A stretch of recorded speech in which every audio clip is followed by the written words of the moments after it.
Okay, so it's great to be with Shannon, Starkey, and Phillip Denny, who are doing amazing research for many years now on lots of different things. But where the three of us coincide is this creature of Wachsmann, and more precisely, it seems to me there's a kind of particularly between Shannon and Phillip, this coincidence around this institute at USC, right? Because in a way, Shannon has done this amazing research on Wachsmann's participation in this delirious California City mirage work, and maybe Shannon is sort of like an authority on this mirage, which is amazing, right? How can you be the expert on something that's not there, right? So in a way, I think if I understand Shannon's work, it really tries to figure out what is such a mirage, and what are the different architects that got involved in it, and Wachsmann, one of them with the Civic Center. But likewise, Phillip, it seems to me you amongst your many questions that you write about, you have looked at this LOM project, also done at the very same room at USC, which also seems to be somewhat mirage-like. But in the case of the LOM, the mirage takes the form of a very specific, highly technical, very precise, even fetishistically, shinily precise object. So I guess the first thing, maybe we could start with you, Phillip, to sort of think about what these projects were, the Civic Center project for the desert and the LOM project, what they were as projects from your point of view, but also, like, is it reasonable, Phillip, to say that the LOM was also somewhat mirage-like, in the sense that actually, who knows what this thing was for? Like, did Wachsmann and his team have a clue? Like, what is this thing? And let's just assume that the people watching this video have no idea what the Civic Center project is and what this LOM project is. So it's a double mirage, right? A sort of Zoom mirage of a mirage. Like, what the hell is this LOM thing? And anyway, how can you prove to us, Phillip, that it's not your invention, like some kind of fantasy of your PhD? Yeah, of course, you can't find the LOM anywhere. It's been. You mean the object's gone? The object is gone. It's only a mirage at this point. It's very, very apt. But you're sure that you pretty much think there was an object? I think there was. I have it on a good confident sources that it did exist. Okay. We have images of it. We have photographs. We have drawings, but maybe most persuasively, we have a doctoral dissertation that was actually just completing, drafting, explaining what this thing did. And we can definitely trust doctoral dissertations. Is that what you're saying? Like, the world of mirages is one thing, and the world of the PhD is something else, right? I hope in the moment of post-truth we can still trust dissertations. Okay. But this LOM thing, this is what Wachsmann called the location orientation manipulator, kind of characteristically unwieldy name. But I think it's good evidence, a kind of dual commitment to beauty and reason that works out in Wachsmann. And I think we also see this in the Civic Center project that Shannon can talk about in a second. But both of those projects came out of this strange freewheeling Los Angeles think tank called the Building Institute.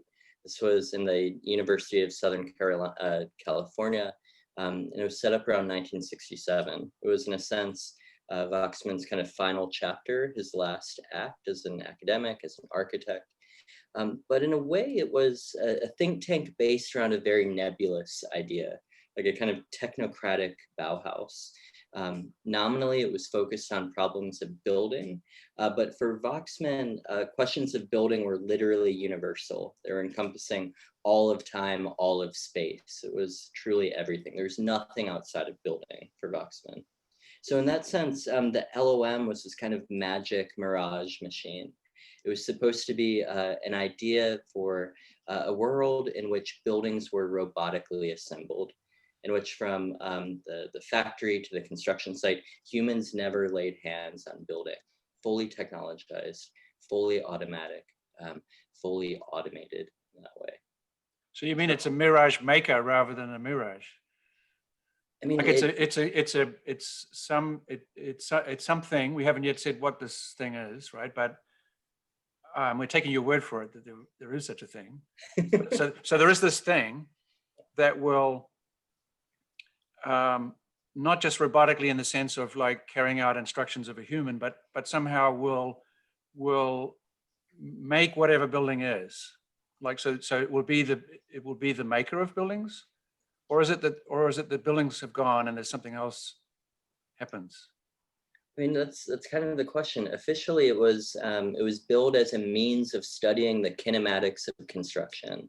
Right. So it kind of incredibly unwieldy, but also evasive title for a project.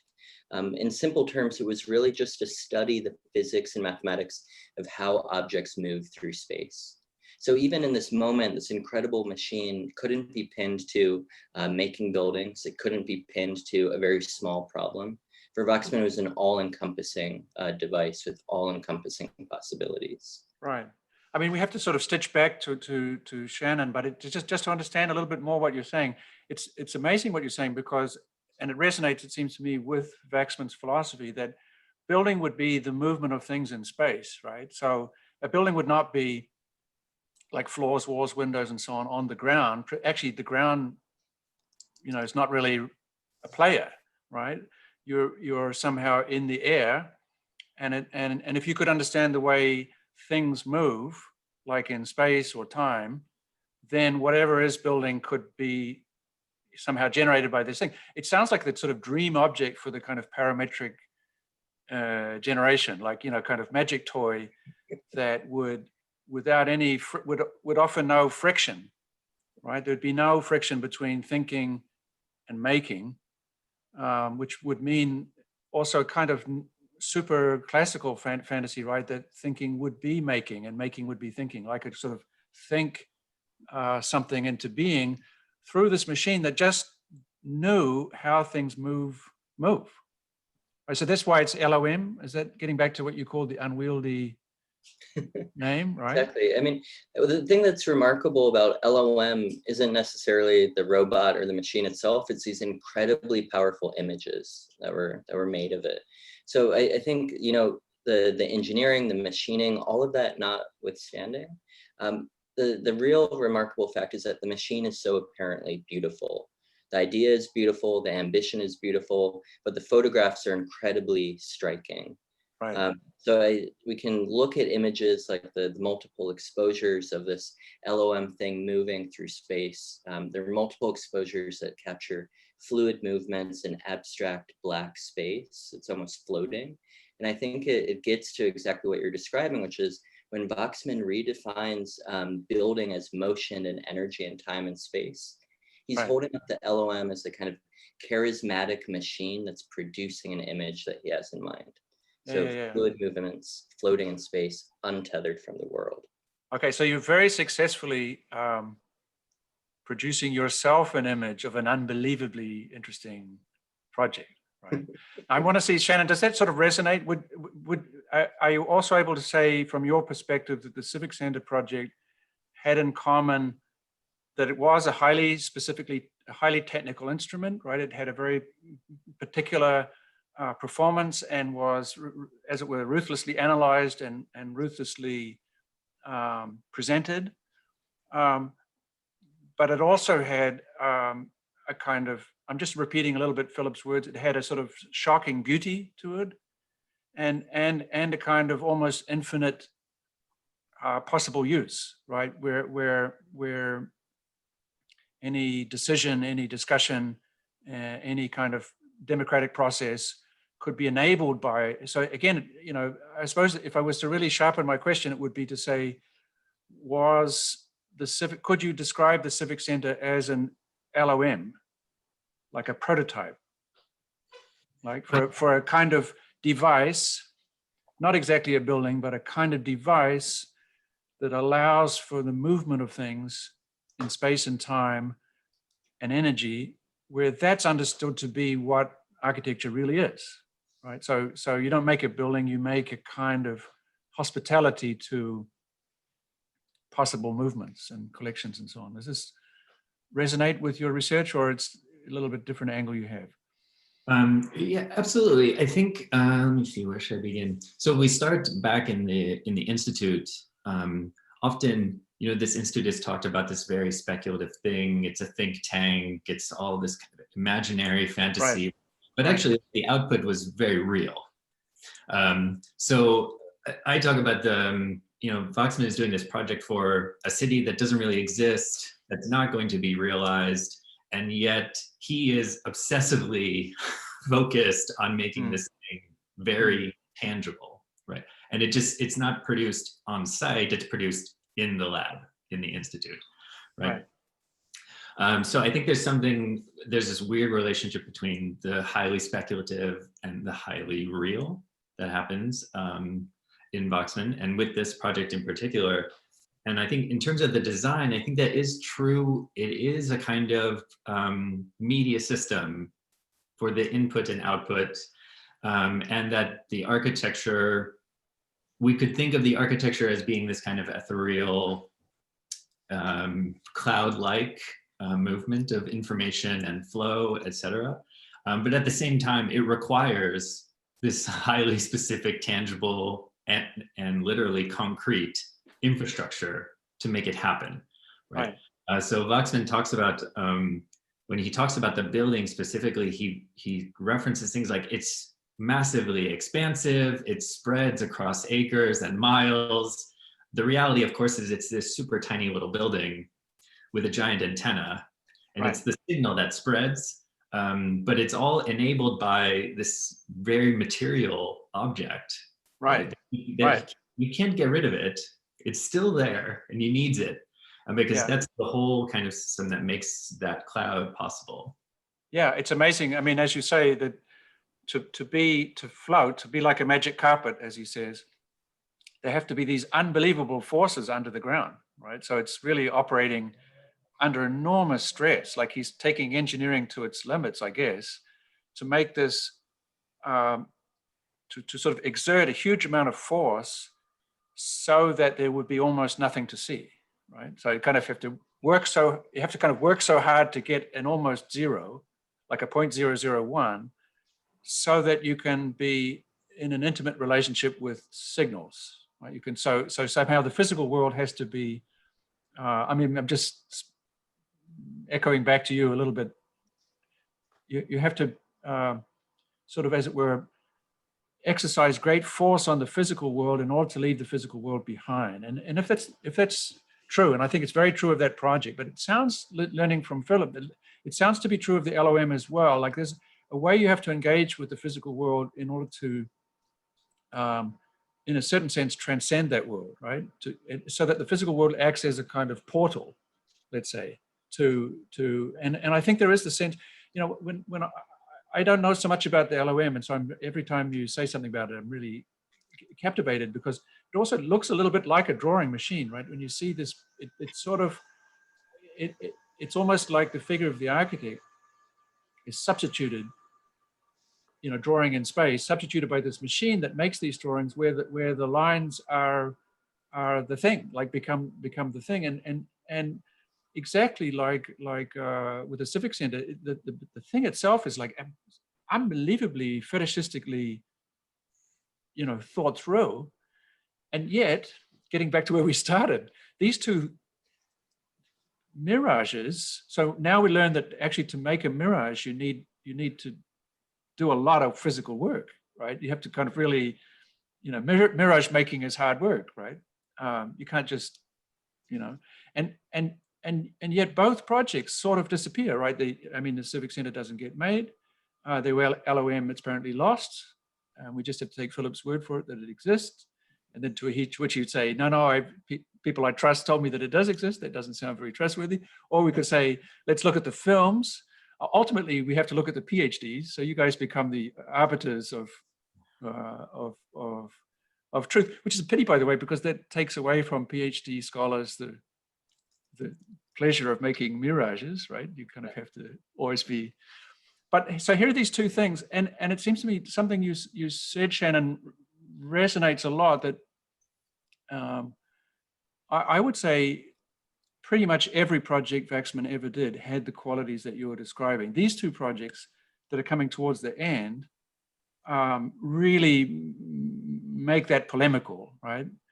But if you think, I'm thinking, and maybe Philip, it's a question for you, that you know that drawing he does of when he's trying to explain the sort of general panel system, and he has this problem, like if the general panel system, every element only takes its meaning from the next element, how do you build it? Because again, there's no ground, right? So he comes up with this drawing which says, okay, you have to take the first panel, and then you treat that panel as the ground, and then you have instructions to how to position the next panel, the next panel, the next panel. And it's a kind of spherical drawing, and he makes it in plexiglass. So that it looks to me like the LOM is sort of like where that idea ended up. It's a kind of meta project. Like the general panel system is again, super physical, super technical. It's meant to be the way we all live. There's a factory going to be made for it. It is made for it, etc. But the whole system depends on this almost cosmic drawing, which I don't think any builder could ever follow, or certainly I never met one that could. It's very sort of spiritual drawing. Like think of the first panel, imagine that that's the ground in a groundless world, and then you go to the next one, the next one, the next one. So in a way, Wachsmann presents this really very, very interesting. He's such an interesting creature because he may be more precise about how to build things than anyone else we know in our field, and yet he builds less and less. Right? You can literally draw a kind of chart from producing huge numbers of prefabricated buildings, in the 20s through to nothing. And then nothingness seems like it's the real project in the end. And I guess this is my temptation. Maybe I could throw it quickly back to you, Philip, and then to Shannon. Like, do you see a relationship between the LOM and these kind of, again, I think your description fits these sort of movement systems for panels, and the idea of kind of working your way towards nothing in a way, right? Like, but this is a sort of physical work to get to nothing. I mean, I really like this pairing of California City and the LOM, because I think, like, as you're saying, Mark, producing mirages is the meta project of Wachsmann. Right. It's producing images of things that might as well already be real or should be taken as real.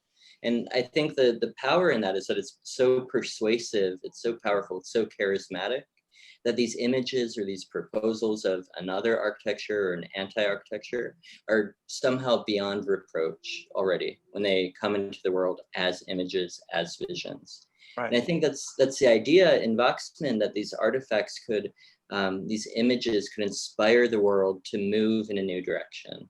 That's what we see in the Civic Center project. It's what we see in the LOM. It's these images and these models that are really utopian visions of a beautiful world in which humanity is liberated from work, from building, from limits. Right. Exactly. So you just went one step further, it seems to me. And now you're saying the images were the point all along. Like the images are the inspiration, right? That they trigger, like the images behind you, which I suppose they're coming from the early years of that time at USC. It's the images that obtain, it's the images that persist. It's not the Civic Center as a building. It's not the LOM as an artifact. These things get lost or never built, but it's the images that have held our attention for decades now. Right. I think it was about the images. Right. So what I said is just before is not right? When I said like he builds less and less and less, according to what you just said, well, no, maybe he built more and more and more to the extent that he was producing more and more captivating images of a kind of alternative or future potential, or even I often think more like a documentary image, like he visualizes actually the networked world that we have been living in for a long time. So they're actually sort of retroactive images rather than futuristic. But you're really at the edge of saying actually the images are what mattered. Is that acceptable, or is that softening your position? I think so, and I think it's acceptable to me, but I'm curious, Shannon. Yeah, I definitely want to, I mean, Shannon, this is all a setup to get back to you, because if I understand you right, am I misunderstanding you? I think your argument has something to do with the fact that Wachsmann is kind of called into this California City project as almost as a victim of a publicity campaign for the city, in which there was never an intention to build. And so again, the image was the point. And I suppose my question is this true? Is this how you see it? And secondly, did Wachsmann in your opinion, feel that to be true all along, or did he think it was going to happen, or does it really matter? But to what extent might this have been a kind of liberation for him, that he was able to go? I mean, I think it's an astonishing project, the Civic Center. So is part of the reason that it's astonishing is that the clients, as it were, Mendelssohn, actually never wanted to make it in a certain sense, so Wachsmann could go further. And also Mendelssohn knew Wachsmann really, really well. Like, he knew exactly what he was going to get. I think, you know, Mendelssohn is very sharp, and I think that he could see that maybe Wachsmann would do something astonishing, even if it would never be used, but this would have a kind of propaganda effect for this kind of real estate scam. Or is it a scam? I mean, you have to tell me. Yeah, I mean, this is like the question I always get is about intention, right? With developer intention, with Wachsmann, like, are they really trying to build something? Do they know it's not going to happen? I'm not sure it matters so much. I think they're on both sides. I think this question of mirage is interesting because I think it is a kind of almost a nested mirage. I think there's the first level, which is Wachsmann is like, the mirage is actually building nothing, but it's nothingness, which is the mirage a little bit, because underneath the nothing is all of the mechanics and electronics that make it happen, right? But then the image itself becomes like the mirage that actually it was never going to be built in the first place, right? So Mendelssohn and Wachsmann, they used to work together in the General Panel Corporation. Right. So it's a long time friendship. In the Wachsmann archives, there's a complete set of the California City Sun, which was the indirectly kind of developer newspaper / PR issue released monthly. And those issues follow Wachsmann around the world as he moves. Every issue is sent to him. So it's a little bit hard to argue that Wachsmann doesn't really know what's happening here, and that he kind of accepts it, like, oh, this is a true building commission. You know, after learning about the project for 15 years or so, and then he comes in, and I think it does become an opportunity for Wachsmann to move into these more universal, more basic research questions, rather than the particularities of the project, right? Which is why he always refers to it as a kind of generic city hall or civic center, like we could make them anywhere. There's very little that he says ties it to a particular site or this particular time. Right. Can I ask you, does the time of Civic Center and LOM overlap? Because Civic Center has a kind of extended life before, you know, Wachsmann somehow concedes in a way. Do they overlap, or is it really the LOM is a little bit later in the trajectory? Shannon, do you know for sure? I can tell you that LOM starts around 69, if not 70, and the doctoral students successfully submit the dissertation in 71. But it remains around the last. So 70. It's really 71 is when he sort of, you know, starts to speak about the Civic Center in the past tense. Yeah, he actually doesn't fully give up on the Civic Center until 72, when the development is sold off to a conglomerate. Right. And only at that moment, in that moment of transition, where he appears to snap out of it a bit of like, wait, I've been donating my time and efforts on this project. Yeah. Now he wants some commitment to realizing it. Yeah.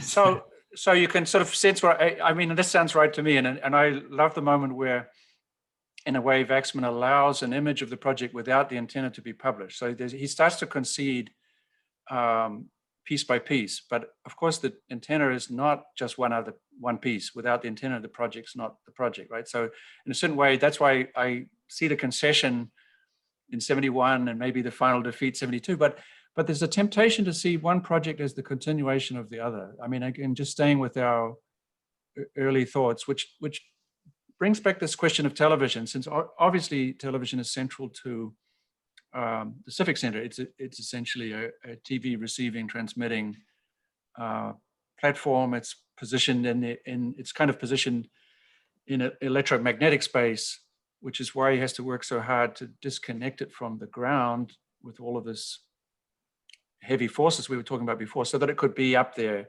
in the air. I guess it's too crude a question, Philip, but in the end, I suppose the LOM becomes a kind of a TV film. I mean, the way I know that project is through that little movie. Is there any sort of hint of television in the LOM? Well, I think there certainly is in the afterlife of LOM. As you just said, Wachsmann shows very proudly a film of the LOM in motion, moving in time and space. He shows that in lectures. We could assume that he would have broadcast this as part of his television program. Right. But other than that, I couldn't say that it was really a project conceived with television in mind. It was incidental, or kind of after the fact, that it became mediated or broadcast. Right. But again, maybe it's the disease of being a historian or whatever, but there's just a temptation for me to keep going on this inexcusably linear line and suggest, the idea that television itself would be the project is what comes after LOM, right? Mm-hmm. So that it's really so it's really a little bit of a temptation to say Civic Center is kind of warming up to LOM, which is itself giving way to actually the full implication of the drawings that are in your background, that of complete connectivity, and that the medium of a university itself would be television, and that Wachsmann himself should be on TV as TV. So maybe what you're saying is there's not much kind of vibrations about television during LOM, but certainly before and after, it's really clear. Really all of these projects are coexisting in the same space and in the same milieu. They're all in the Building Institute. In fact, California City is what allows the Building Institute to be founded as an entity at USC. So all of these things are certainly continuous, or at least simultaneous, actually. Right. And so the image behind me, of course, is the so-called grapevine, and which you could say, okay, that's a project that was thought as a mirage from the beginning. And it's, it depends how you read the evidence as to whether it was a structural system that should be, as it were, figured out in all of its detail, or not. And a couple of things that I've been obsessed with this drawing most of this century, and for what it's worth, and it's a big part of the research of this new book is to try to explain why he always says that it's from 1953 when in fact it's from 1950. Why he does this reverse of what artists normally do, like why he pretends it came later. And there's several possible reasons for this, but one is because it's more interesting than the hangar project. So he needs to kind of position it as the continuation of the dissolution of architecture. And he pretends that he couldn't continue with this project because money, people, and so on. It's completely untrue. In fact, the people who worked on this drawing became central members of the team on the hangar. But the hangar has exactly the qualities that you've both described, in the sense that you could say that there's a lot of evidence that it's a fully realizable, testable project, scrutinized, tested. I mean, astonishing the extent to which it happened. And then finally, it sort of disappears in a single meeting.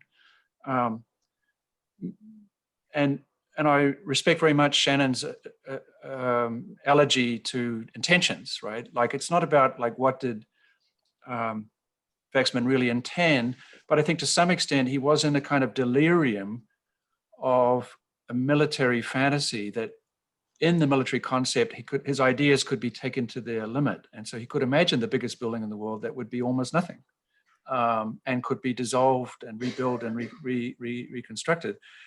So, and he shows no disappointment that I can see in any record that it didn't happen.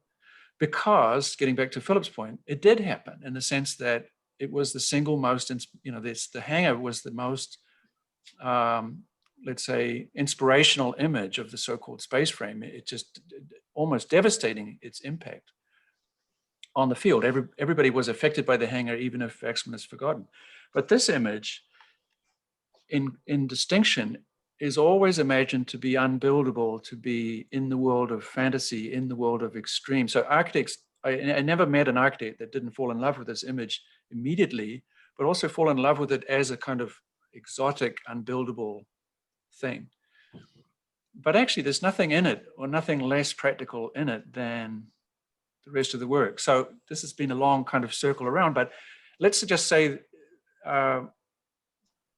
Wachsmann is associated with a very, very long attempt to produce a cloud, to engineer a cloud.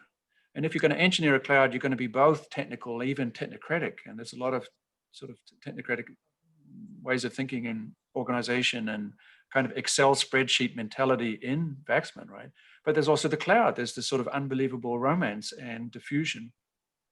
And it passes right through USC. So finally, in a certain way, California, I know it's a kind of exoticism of the East Coast and so on, but California, as it has done to so many other figures, acts as this kind of laboratory space to radicalize some of the work that was already radical. Now, do you buy into this idea that California is like where things are loose and free, or is it, you know, because it's also where the military hang out, right? Like, so I'm just wondering what's your take on that? You have to ask Shannon. I'm on the East Coast. I think both, right? I think that becomes really pointed in the Civic Center project, right? The idea that the television for Wachsmann, he talks about it as the great democratizer. Like it allows a totally new kind of democratic governance where people are live reacting to council members deliberating live, right? There's a kind of direct input output. But at the same time, it's also, there's the potential for incredible control, right? So like it's free and also control. And we see that that becomes very explicit in the Civic Center because the developer is employing the mayor and the city council. And so when we see the council take the stage, they are also like quite real, but actually quite literally staged. Right. So that the television becomes, and quickly the television moves beyond kind of democratic governance that extends to the boundaries of the project. And then it becomes like far flung, right? It spreads across California, it spreads into Mexico. So just like it becomes less a parallel with the development of California City and more a parallel with the kind of expanse of California City as a marketing speculative, land speculative project. Right. And does the fact that that it kind of failed, that California City failed, do you have a take on that? Like, does it mean anything to you, or it's just it's neither here nor there? Like, you're not really analyzing the success of it, but somehow the ruin of it seems like the ruin becomes of this possible city of the future.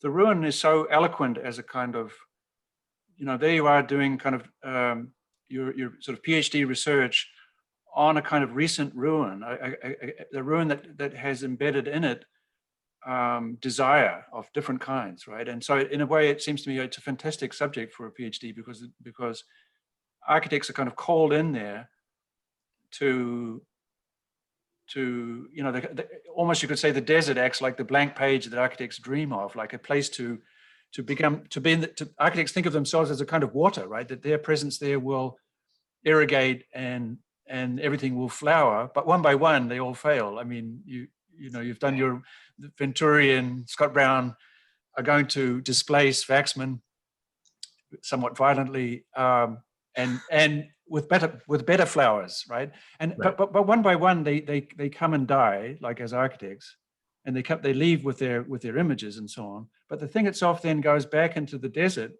and presumably when you're in that desert, maybe you hear the sound of military aircraft flying above you, because wasn't the case that the original citizens of that city would be largely from the two military bases that were nearby.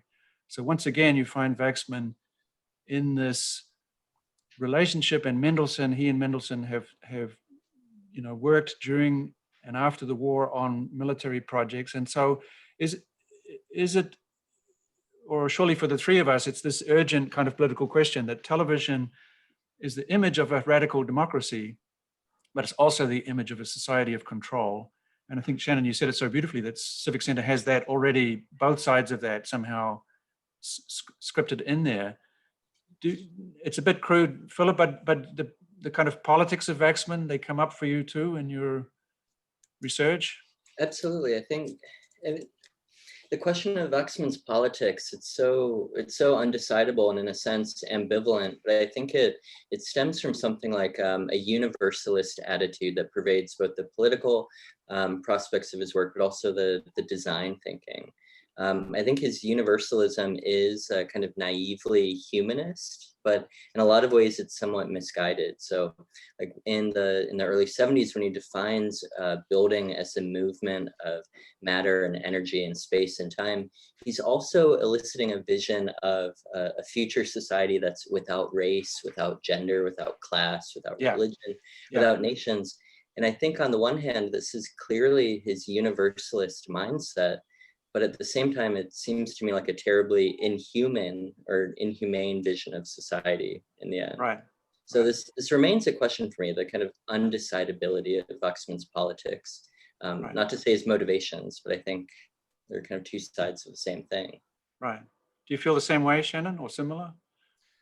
I do. And just to go back to this idea of success or failure, I mean, I think we have to decide what those terms are, right? Because in many ways, you know, the Civic Center was a great success, right? And for the developer, walking away with millions of dollars was a great success. And so, you know, I think there's a kind of perpetual failure of California City, but also the perpetual dream. Like the dream, like reality doesn't ever set in, but the dream never dies.